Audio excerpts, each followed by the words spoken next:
we'd be here all night. That's very complicated stuff, and it boggles my mind. And I didn't want to do the same with you, especially. You're biting your lip. I sort of wouldn't have too much. I have heavy objects. That's more expensive than this. The non-resonant line has no standing waves. I took this right out of a book, and I don't believe it. But if it's terminated by its characteristic impedance, so if I have an indeterminate amount of RG58, and I put 50 ohm resistor on the end of the right wattage, it should not have a standing wave ratio.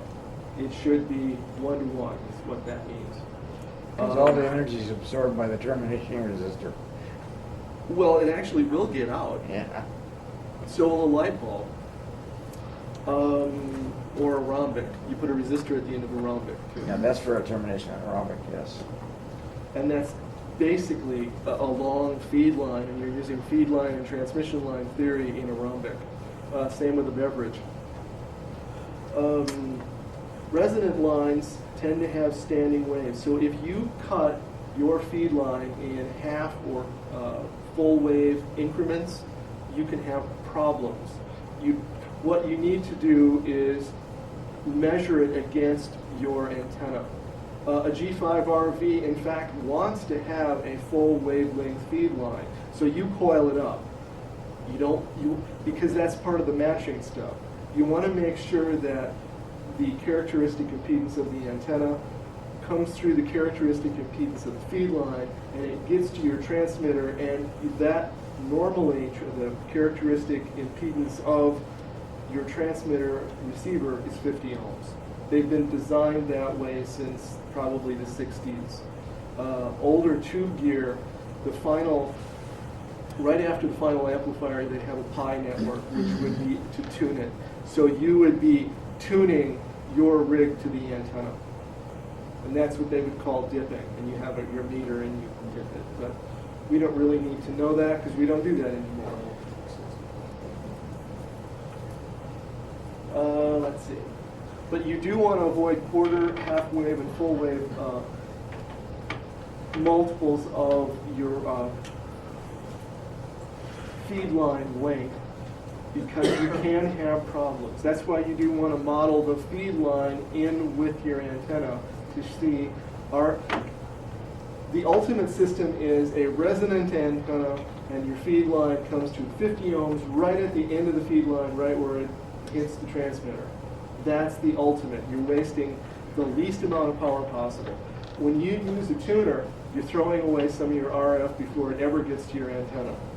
This is throwing out a lot of RF just because at the 144 megahertz, you're wasting so much per foot. That's why you want to go with the largest possible coax at high frequencies. On repeaters, they use heliacs of up to, an inch and a half. It's really expensive stuff, but it means all the power that came out of your transmitter will get to your antenna. Most of it, anyway. And then once it gets to your antenna, how much of it gets radiated is by how much you match the characteristic impedances of the feed line, to the transmitter, to the antenna. So it's all a system. You can lose your RF at any one of those points. Receiving is something that's very separate than transmitting. Okay, you can receive really well on antennas that are non-resonant. That's why I have yet to transmit on 160 meters, because my antenna is not long enough to transmit. I can't get my standing wave ratio down low enough to risk the final amplifiers. But I can hear just fine. When it comes to receiving, it depends on how much RF your antenna can intercept. That's all it is. And with the beverage antenna, I point it directly at you, and I'm getting that over and over. Your radiation hits it so many times. That's interesting theory. Here is a little bit of the feed line theory. Stan, you asked about this, I think. If your feed line is shorted or open, you get... Well, this is what happens when it's either too long or too short. And this will give you some idea of how you would want to change the length of your feed line. You want to look at how your tuner, your antenna analyzer, you want to analyze your antenna at the feed point. Then you want to analyze the antenna again at where your transmitter would hook on. And you might want to start adjusting the length of your line to be either inductive, capacitive, or say your analyzer says you have capacitive, a negative sign on the reactive part. Then you would want to go in the opposite direction. You might actually want to shorten it a little bit.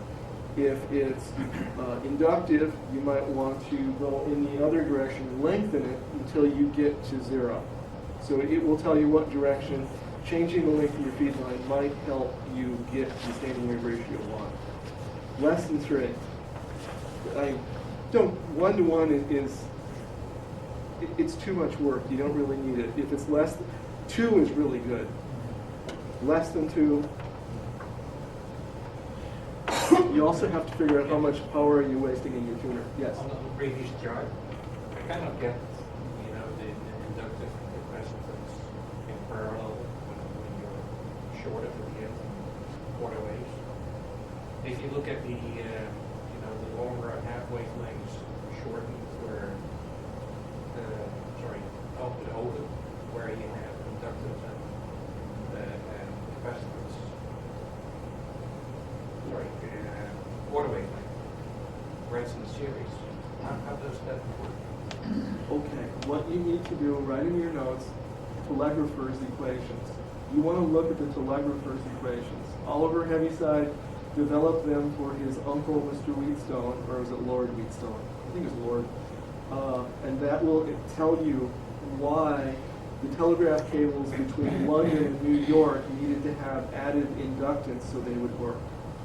Being in saltwater, being in parallel lines for so long, and read some of the history of those underwater cables of the 1870s, 1890 era. It's real interesting stuff, and that will explain why this happens. I can't really explain in words. You have to do this in math. It's part of the magic part of FM. Actually, the You better duck.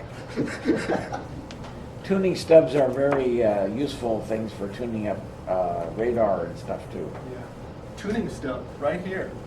Yes. This is a tuning stub, right? This whole thing is we're going to get to this. And we'll get to the reason why the Zeppelin was invented, because they were using spark gap on a hydrogen balloon. Talk about risky for the radio man. Well, as long as they kept the hydrogen contained. Well, as long as it's up. Oh. The ultimate antenna to me is an in-fed half-wave. There is no feed line at all. You feed a half-wave length of wire at the end, which is the voltage maximum, current minimum. Those are great for QRP out in the field. And that's what some of this was invented for, some of the Z-match. Feed length can enhance the propagation, especially in an inverted L, which is shaped like this. It comes from the feed point, it comes up a ways, and its outlet is you radiate from both. So part of it's like a horizontal in-fed, so it has a dipole radiation pattern. The other is a vertical part, so it's fed, and some in-fed inverted Ls have radials coming off the bottom, so you improve the ground. So you can use your feed line to radiate. Okay, we talked about your resonant, your feed line is cut to 1/4 wavelength in multiples. Your feed line can be radiating 2. You can get RF into the shack, and all of a sudden your automatic antenna tuner will go nuts and start tuning. Well, you might want to think about putting, this is a toroid, but you want to get it on a ferrite, where it gets fed to choke any RF from coming in my shack. Because I had a real problem with, I killed one of my automatic antenna tuners.